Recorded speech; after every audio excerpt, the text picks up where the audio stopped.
రాష్ట్రంలో జరుగుతున్నటువంటి రాజకీయ అంశాల పట్ల ఎప్పటికప్పుడు ప్రజలకు మరి కొన్ని అంశాలు చెప్పవలసిన బాధ్యత తెలంగాణ జాగృతికి ఉన్నదని భావిస్తూ ఇవాళ ఈ ప్రెస్ మీడియా సమావేశాన్ని ఏర్పాటు చేయడం జరిగింది. ఈ మీడియా సమావేశానికి ఇచ్చేసినటువంటి పాత్రికేయ మిత్రులందరికీ కూడా ధన్యవాదాలు తెలియజేస్తూ మరి ప్రధానంగా భారత రాష్ట్ర సమితికి సంబంధించి ఇవాళ జరుగుతున్నటువంటి మున్సిపల్ ఎన్నికల్లో బుట్టంగారి మాధవరెడ్డి అనేటటువంటి వ్యక్తికి బీఆర్ఎస్ పార్టీ టికెట్ ఇవ్వడాన్ని తెలంగాణ జాగృతి చాలా తీవ్రంగా ఖండిస్తూ ఉన్నది. బీసీల కోసం 42% ఏదైతే సాధించాలి రిజర్వేషన్లు రాజకీయంగా విద్యాపరంగా అనేటటువంటి అంశాల మీద, ఉద్యోగాలలో అనే అంశాల మీద తెలంగాణ జాగృతి గత 2.5 సంవత్సరాలుగా మడమతిప్పని పోరాటాలు చేస్తున్న విషయం ప్రజలందరికీ తెలిసిందే.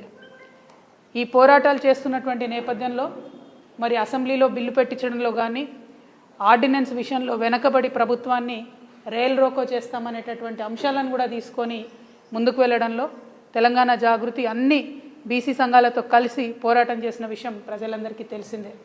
మరి మేమందరం కూడా కలిసి చేసినటువంటి పోరాటాల ఫలితంగా 42% బిల్లులు పెట్టి ఆ తర్వాత ప్రభుత్వం ఒక గవర్నమెంట్ ఆర్డర్ కూడా తీసుకొని రావడం జరిగింది. ఆ జీవోను ఆపడంలో కీలకమైనటువంటి పాత్ర పోషించింది 2 పిటిషనర్లు. అందులో బుట్టంగారి మాధవరెడ్డి అనేటటువంటి వ్యక్తి ఒకరు.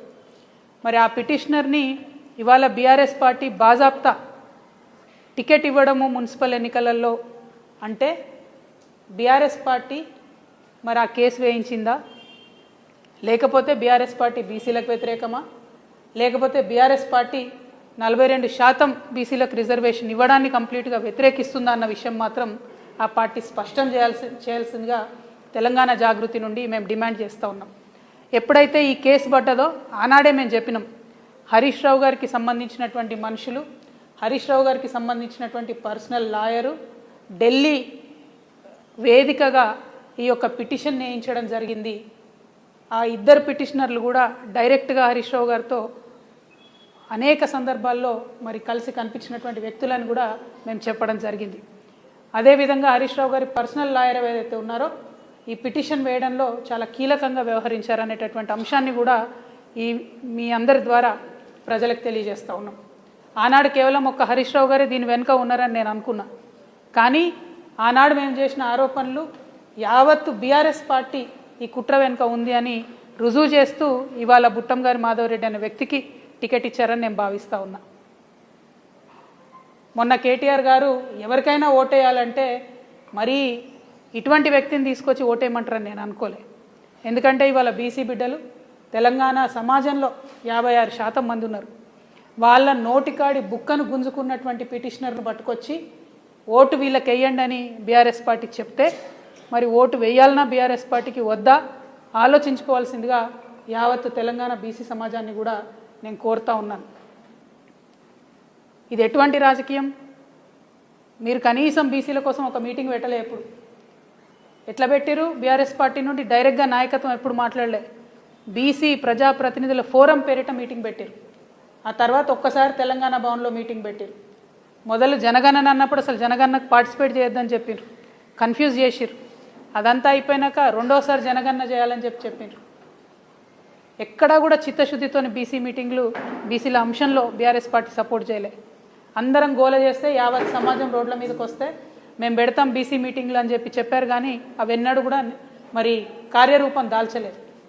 అంటే సమాజంలో సగం మంది పట్ల మీ వైఖరి ఏంటి, మీ చిత్తశుద్ధి ఏందన్నది ఇవాళ తెలుస్తుంది. కాబట్టి మరి ఆ ప్రజలను ఆలోచించవలసిందిగా నేను కోరుతా ఉన్నా.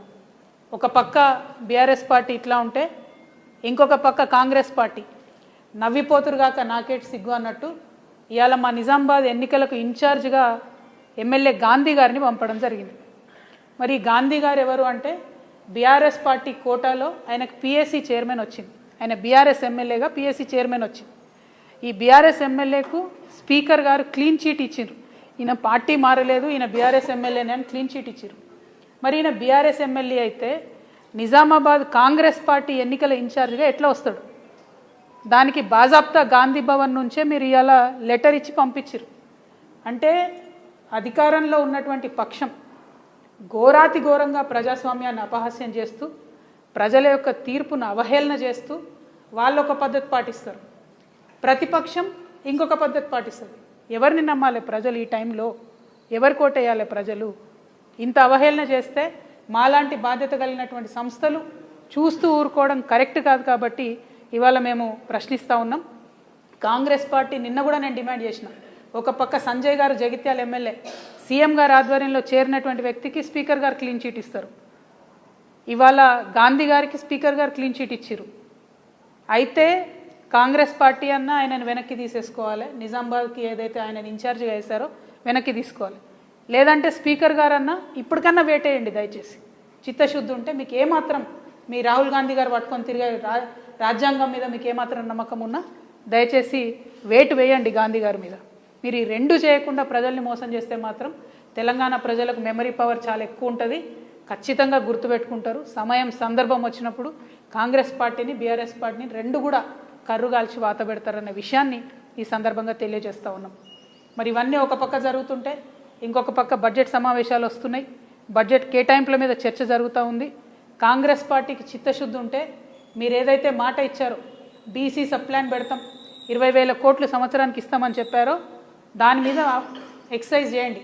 ఎందుకంటే గత 2 సంవత్సరాలు కలిపి కూడా మీరు 7,000 కోట్లు కూడా పెట్టలేదు బడ్జెట్లో బీసీలకు. పైగా నెక్స్ట్ ఇయర్ పెట్టే ఒక బడ్జెట్ మీరు పెట్టే ఫుల్ టర్మ్ బడ్జెట్, ఆ తర్వాత ఇయర్ పెట్టేది మీకు ఎన్నికల బడ్జెటే అవుతుంది. కాబట్టి ఒక బడ్జెట్ ఉంది మీరు చేసినటువంటి తప్పులను మీరు సవరించుకోవడానికి. మీరు ఏదైతే రైతులకు ఇవ్వనటువంటి రైతు భరోసాలు ఉన్నాయో, ఆర్టీసీ విలీన ప్రక్రియ ఉందో, మహిళలకు ఇస్తా అన్న 2,500 ఉందో, ఉద్యమకారులకు ఇస్తా అన్నటువంటి బడ్జెట్ ఉందో, ఇవన్నీ సవరించుకోవడానికి మీకు ఈ బడ్జెట్ ఒక్కటి మాత్రమే అవకాశం ఉంది. ఈ బడ్జెట్లో బలంగా మీరు ఇచ్చినటువంటి హామీలన్నీ నిలబెట్టుకునేటటువంటి ప్రయత్నం చేయాలని చెప్పి నేను ప్రభుత్వాన్ని డిమాండ్ చేస్తూ ఉన్నాను. అదేవిధంగా ఉద్యమకారులు మరి అన్ని గ్రామాల్లో ఉన్న ఉద్యమకారులను బీఆర్ఎస్ పార్టీ విస్మరించిందని వారు బాధపడతా ఉన్నారు. ఆ బాధతోని ఆక్రోషంతోని వాళ్ళు కాంగ్రెస్ పార్టీకి మొన్నటి ఎన్నికల్లో ఓటేసి గెలిపించడం జరిగింది. మరి ఆ ఉద్యమకారుల పక్షాన తెలంగాణ జాగృతి నిలబడి ఏదైతే కాంగ్రెస్ పార్టీ హామీ ఇచ్చిందో ఆ హామీలన్నీ కూడా మరి అమలయ్యే వరకు పోరాటం చేస్తామని చెప్పినాం, భూ పోరాటాలు చేస్తామని చెప్పినాం. మొన్న కరీంనగర్లో ప్రభుత్వ భూమిని మేము అక్కడికి వెళ్ళి వంటవార్పు చేసి ఈ భూమి ఎప్పటికైనా ఉద్యమకారులదే అని చెప్పి రావడం జరిగింది. మరి మళ్ళొకసారి రాష్ట్ర వ్యాప్తంగా ఉండేటటువంటి ఉద్యమకారులందరినీ కలిసి ఉమ్మడి కార్యాచరణ రూపొందించడానికి ఉద్యమకారుల ఆత్మగౌరవ సభ అని తెలంగాణ జాగృతి ఆధ్వర్యంలో ఈ నెల 12వ తారీఖున ఆర్టీసీ కళ్యాణ మండపంలో పెట్టబోతా ఉన్నాం. దానికి రాష్ట్ర వ్యాప్తంగా ఉన్నటువంటి ఉద్యమకారులందరినీ కూడా మేము ఆహ్వానిస్తూ ఉన్నాం. ఈ ప్రెస్ మీట్ తర్వాత ఆ పోస్టర్ ఆవిష్కరణ కూడా ఉంటుందని చెప్పి మీడియా మిత్రులందరికీ తెలియజేస్తూ మళ్ళీ ఒకసారి బీఆర్ఎస్ పార్టీ మీ వైఖరిని స్పష్టం చేయాలి. మీరు బీసీలకు వచ్చేటటువంటి 42% రిజర్వేషన్కి వ్యతిరేకం కాకపోతే ఆ మాధవరెడ్డి అనేటటువంటి పిటిషనర్కి మీరు ఎట్లా సీట్ ఇచ్చారనే విషయాన్ని స్పష్టం చేయాలి. రెండవది, కాంగ్రెస్ పార్టీ మీరు గాంధీ గారిని కాంగ్రెస్ పార్టీ నుండి తొలగిస్తారా లేకపోతే స్పీకర్ గారు నిర్ణయం వెనక్కి తీసుకుంటారా కాంగ్రెస్ పార్టీ స్పష్టం చేయాలి. మరి ఈ డిమాండ్లతోని ఇవాళ ప్రజల ముందుకు మేము వచ్చినాం. ప్రజల్ని దయచేసి ఆలోచించవలసిందిగా కోరుతా ఉన్నాం.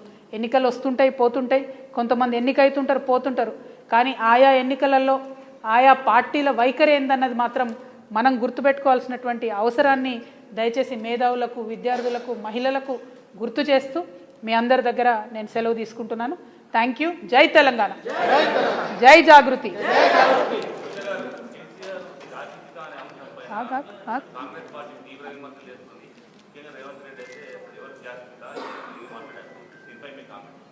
ఏమో నాకు అర్థం కాదు.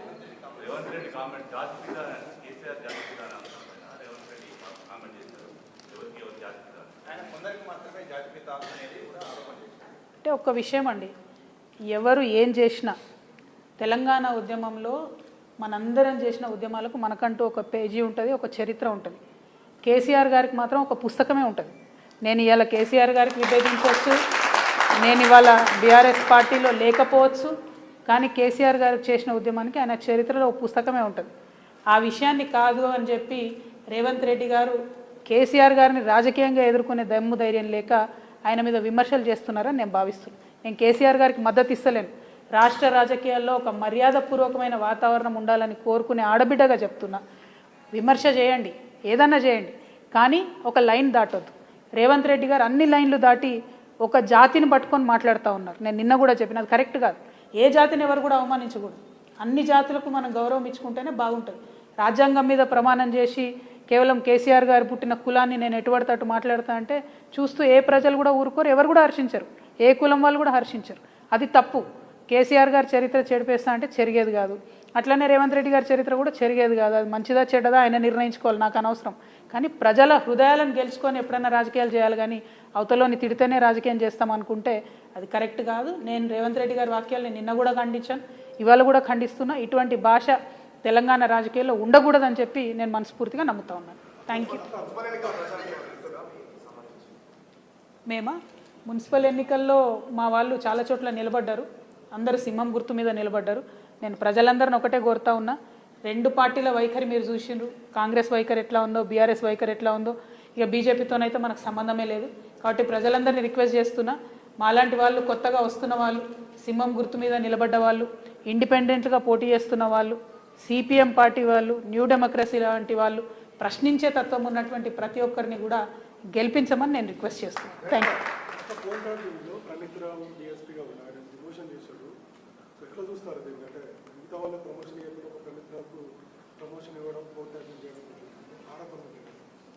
అంటే ఈ big fish small fish theory గుర్తుంది కదా బ్రదర్ మీకు? స్మాల్ ఫిష్ని పట్టుకొని బిగ్ ఫిష్ని ఇడిచిపెట్టుడు అనేది ఫోన్ ట్యాపింగ్లో కూడా అదే జరుగుతుందని నాకు అనిపిస్తుంది. ఇప్పుడు ప్రణీత్ రావు అనే అతను డిఎస్పీ, తనని డిమోషన్ చేశారు. మరి ఎందుకోసం డిమోషన్ చేశారు అనేది ప్రభుత్వం అయితే ఇక్కడ చెప్పలే. కానీ ఈ స్మాల్ ఫిష్ని చూపించి మరి ఈ ప్రణీత్కి ఆర్డర్ ఇచ్చినటువంటి బిగ్ ఫిష్లను వాళ్ళని వదిలేస్తారా ఏంది అన్నది ప్రభుత్వమే ఫ్యూచర్లో చెప్పాలి. మరి డిమోషన్ చేసిరంటే ఫోన్ ట్యాపింగ్లో ఏదైనా టెక్నికల్ డీటెయిల్స్ ఉన్నాయా అందుకని చేసిరా, వాళ్ళు చెప్తలేరు ఎందుకు చేసిరో కూడా. సో ప్రణీత్ రావు లాగానే చాలా మందికి కూడా డిఎస్పీ ప్రమోషన్లు వచ్చినాయి, ఇదివరకు కూడా కాంగ్రెస్ ప్రభుత్వంలో వచ్చినాయి, టీఆర్ఎస్ ప్రభుత్వంలో వచ్చినాయి. సో డిపార్ట్మెంట్ని ఇట్లా డిమోరలైజ్ చేయకుండా, ప్రభుత్వాలు మారినప్పుడల్లా అధికారులను వేధించకుండా, దయచేసి పొలిటీషియన్స్ మనం ఆదర్శంగా నిలబడాలి. అసలు ఎందుకు చేసిరు అనే విషయం ప్రభుత్వం క్రిస్టల్ క్లియర్గా చెప్పాలి. ఒకటి. రెండు, అసలు ఇది ఎప్పుడు కంక్లూడ్ అవుతుందో చెప్పాలి. చూడలేక వస్తున్నాం ఈ టీవీ సీరియల్ని మనం. Thank you.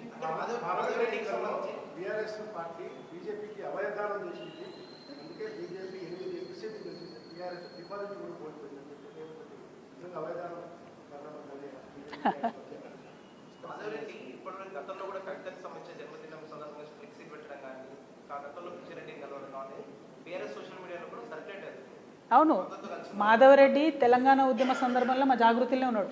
మా జాగృతిలో అనేక మంది వేరే వేరే పార్టీలలో ఉన్నారు. ఇవాళ బీఆర్ఎస్లు ఉన్నారు, కాంగ్రెస్లు ఉన్నారు, బీజేపీలు ఉన్నారు. అట్లనే అన్ని డిపార్ట్మెంట్లలో మా వాళ్ళు ఉన్నారు. పోలీసులు, ఎస్ఐలు, రెవెన్యూలు. మాది 20 ఏళ్ళ సంస్థ, చిన్న సంస్థ కాదు. వేల మందిని నాయకులను ప్రొడ్యూస్ చేసినాం. ఎట్లయితే ఠాగూర్ సినిమాలో చిరంజీవి గారికి అన్ని డిపార్ట్మెంట్లలో ఉంటారో అట్లా మా జాగృతి వాళ్ళు అన్ని దగ్గర ఉంటారు.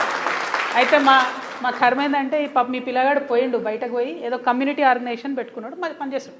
ఎవరి కమ్యూనిటీ కోసం వాళ్ళు పనిచేసుకుంటారు కదా. ఆయనను తప్పుదో పట్టించి హరీష్ రావు గారు కేసు వేయించారు. ఆయనతో పాటు ఇంకొక ఆయనతో. ఆ కేసు వేసిన రోజే నేను చెప్పిన దీని వెనుక హరీష్ రావు గారి హస్తం ఉందని. అది ఎప్పుడు రుజువైంది? నిన్న ఈ మాధవరెడ్డికి టికెట్ ఇచ్చుడుతో రుజువైంది.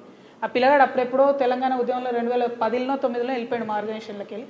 అప్పటి నుంచి కమ్యూనిటీ ఆర్గనైజేషన్ పెట్టుకొని నడిపించుకున్నాడు. లీడర్ని చేసింది మేమే, మా కర్మగాలి. కాకపోతే అది ఇప్పుడు వచ్చి బీసీలకు వ్యతిరేకంగా ఒక అస్త్రంగా హరీష్ రావు చేతిలో ఆయన చిక్కుకున్నాడు. నేను అనేది ఏంటంటే హరీష్ రావు గారి చేతిలో చిక్కుకున్న ఈ అస్త్రానికి బీఆర్ఎస్ పార్టీ ఎట్లా ఎండార్స్ చేస్తుంది, ఎట్లా టికెట్ ఇస్తుంది? అది తప్పు కదా. ఇన్ని లక్షల మంది బీసీలకు వాళ్ళ నోటికాడి ముద్దను లాక్కునేటటువంటి పిటిషన్ అది. అటువంటి దానికి బీఆర్ఎస్ పార్టీ రాజముద్ర వేసి మరి ఆయనకు టికెట్ ఇవ్వడం అన్నది చాలా అన్యాయం. దీన్ని మేము తీవ్రంగా ఖండిస్తున్నాం. బీఆర్ఎస్ పార్టీ ఖచ్చితంగా వాళ్ళ స్టాండ్ ఏందో చెప్పాలి. Thank you. జై తెలంగాణ. పోస్టర్ రిలీజ్ ఉంటుంది, ఒక్క నిమిషం ఎక్కడో అక్కడ ఉండండి. అందరికీ అమరవీరుల ఆత్మగౌరవ సభ ఫిబ్రవరి 12వ తారీఖు నాడు ఉంటుంది. తెలంగాణ వ్యాప్తంగా ఉన్నటువంటి ఉద్యమకారులందరినీ కూడా మేము ఆహ్వానిస్తూ ఉన్నాం.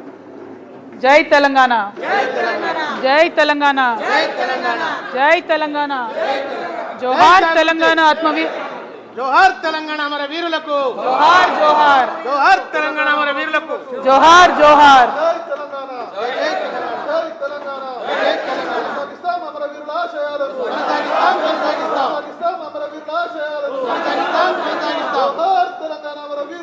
జోహార్ జోహార్, జోహార్ జోహార్.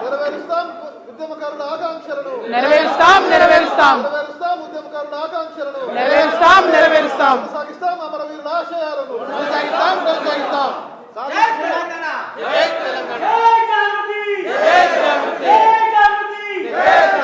మాట్లాడు చెప్తానండి.